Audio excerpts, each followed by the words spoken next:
الرحیم فاذکرونی اذکرکم صدق اللہ العظیم۔ کل جو بات ہو رہی تھی شیخ حنیف صاحب کے متعلق کہ حضرت نے ان کو پاس الفاظ کی تلقین اور سکھلایا طریقہ، تو اس میں اصل بات رہ گئی تھی کہ حضرت نے فرمایا کہ انسان جب بیمار ہوتا ہے، کمزور ہو جاتا ہے، تو بعض مرتبہ زبان اس کا ساتھ نہیں دیتی، تو اس وقت چونکہ زندہ ہے تو سانس تو چلتا رہتا ہے، تو سانس کے ساتھ اللہ کا ذکر بھی چلتا رہتا ہے۔ تو کثرت سے اللہ کو یاد کرنے کا فائدہ یہ ہے کہ پھر ذکر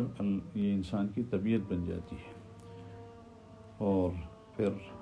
زندگی ایسی گزری تو مرتے وقت بھی اللہ پاک اپنی یاد نصیب فرما دیتے ہیں۔ کتنے ہمارے اکابرین بزرگان دین نور اللہ مراقدہم کے حالات میں ہم پڑھتے ہیں کہ دنیا سے جاتے وقت بھی وہ اللہ کو یاد کرتے ہوئے تشریف لے گئے۔ ہمارے حضرت شیخ حضرت مولانا محمد زکریا صاحب کا اندروی نور اللہ مرقدہ کے خلفاء میں سے تھے حضرت مولانا احمد لولات صاحب، حضرت شیخ رحمۃ اللہ علیہ کی کافی انہوں نے خدمت کی، تو ان کے متعلق ان کے صاحبزادے یہاں بہت سالوں پہلے تشریف لائے تھے، جو آج کل وہاں علی پور کے مدرسے میں شیخ الحدیث بھی ہیں، نام تو ان کا ذہن میں نہیں رہا، مولانا مجتبیٰ صاحب جزاک اللہ۔ تو انہوں نے اپنے والد صاحب کا حال ذکر کیا کہ روزانہ وہ 3 گھنٹے ذکر بالجہر کرتے تھے، اور جب دنیا سے جانے کا وقت آیا تو زور زور سے ذکر بالجہر شروع کیا، اتنے زور سے کہ راستے سے گزرنے والے بھی سن رہے تھے اس کو۔ اب یہ چونکہ زندگی اسی میں گزری تو دنیا سے جاتے وقت بھی وہی اللہ کی یاد کے ساتھ جا رہے ہیں، اور زیادہ دور جانے کی ضرورت نہیں، ہمارے سب پہچانتے ہیں یہ رشید بھائی بام رحمۃ اللہ علیہ جو زمزم بیکری والے، تو وہ بھی اللہ کی یاد میں زندگی گزارنے والوں میں سے تھے، تو اللہ نے موت بھی کیسی اچھی نصیب فرمائی کہ سجدے کی حالت میں تہجد کے وقت، اور دیر تک سجدے میں پڑے رہے جب تک کہ یہ گھر والوں کو پتہ نہیں چلا کہ وہ اللہ کو پیارے ہو چکے۔ تو ان کے جنازے کے لیے میں حضرت کو دارالعلوم لینے کے لیے گیا بلیک بن، تو راستے میں حضرت نے فرمایا کہ تمہیں پتہ ہے کہ میں نے ان کو خلافت دی تھی؟ ان کا نہیں۔ حضرت نے فرمایا کہ ان کو اور مولانا موسیٰ کھلوڑیا صاحب جو گلوسٹر میں ہوتے تھے، ان دونوں کو میں نے ایک ساتھ خلافت دی تھی۔ پھر حضرت فرمانے لگے کہ یہ رشید بھائی ایک دن مجھ سے پوچھنے لگے کہ یہ پاس انفاس یعنی سانس کے ساتھ جو ذکر جاری ہوتا ہے تو یہ نماز میں کر سکتے ہیں کہ نہیں؟ تو حضرت فرماتے میں نے کہا کہ نہیں، بالارادہ اور بالقصد تو نہ ہو، ہاں اتفاقاً ہو جائے تو ٹھیک ہے۔ تو اب یہ ذکر سے کتنی مناسبت کہ ہر وقت نماز سے باہر تو ان کا حال یہ، اور پھر پوچھ رہے ہیں کہ بھئی نماز میں بھی اس طرح جاری رکھ سکتے ہیں کہ نہیں۔ تو زندگی اس طرح اللہ کی یاد میں گزری تو اللہ کی یاد ہی میں اللہ کو پیارے بھی ہو گئے۔ تو یہ اللہ کی یاد میں رہنا یہ بہت ہی مفید ہے، بہت، یعنی جو انسان کی سب سے بڑی ضرورت کا وقت تو موت کے وقت ہے،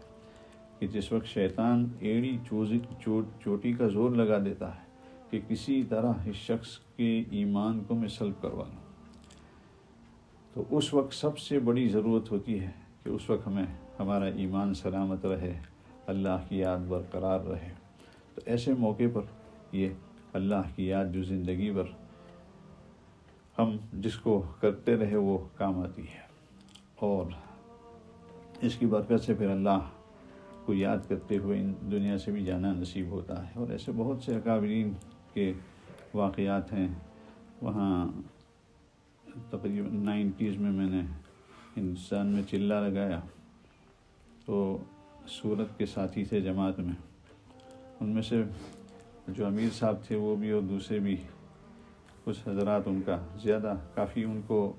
ان کا وقت لگتا تھا بھائی وہ جو وہاں ہندوستان میں جو مشہور مبلغ تھے بھائی فضل کریم صاحب رحمۃ اللہ علیہ، تو ہمارے امیر صاحب جو ہوتے تھے وہ بھی بعد میں اللہ کے راستے میں اللہ کو پیارے ہوئے، حافظ میاں محمد صاحب سپاری والا ان کا نام تھا۔ تو وہ فرمانے لگے کہ جب بھائی فضل کریم صاحب کا آخری وقت تھا تو میں بھی وہاں ان کے پاس ہاسپٹل میں تھا، تو جیسے ہی ان کا سانس نکلا اس سے پہلے ایک دم سے اپنی انگلی شہادت کے اوپر اٹھا لی اور اس حال میں اللہ کو پیارے ہو گئے۔ تو یہ زندگی بھر لوگوں کو توحید کی دعوت دیتے رہے، اللہ پر بھروسے کی دعوت دیتے رہے، تو دنیا سے جاتے ہوئے بھی توحید کا اعلان کرتے ہوئے جا رہے ہیں۔ تو یہ فائدہ ہوتا ہے اس کا کہ، اور دوسری بات کہ ذکر میں مشغول انسان ہوتا ہے تو اللہ کی توجہ اس کی طرف ہوتی ہے۔ اسی لیے جیسے کل بھی ذکر کیا تھا کہ اس کا مطلب یہ نہیں کہ بھئی ہم 24 گھنٹے تسبیح لے کر بیٹھے رہیں، نہیں، ہمارے ساتھ ضروریاتیں بھی ہیں اور بھی کام مشاغل ہوتے ہیں، تو ان کے ساتھ ساتھ اللہ کی یاد بھی ساتھ ہو۔ جیسے مفتی تقی صاحب فرماتے ہیں کہ دست بکار دل بیار، کہ ہاتھ تو کام میں لگا ہوا ہو اور دل اللہ کے ساتھ مشغول ہو، تو یہ دولت اللہ ہمیں بھی نصیب فرما دے۔ اس کے لیے جیسے بزرگان دین نے محنت کی، ہم بھی اس کے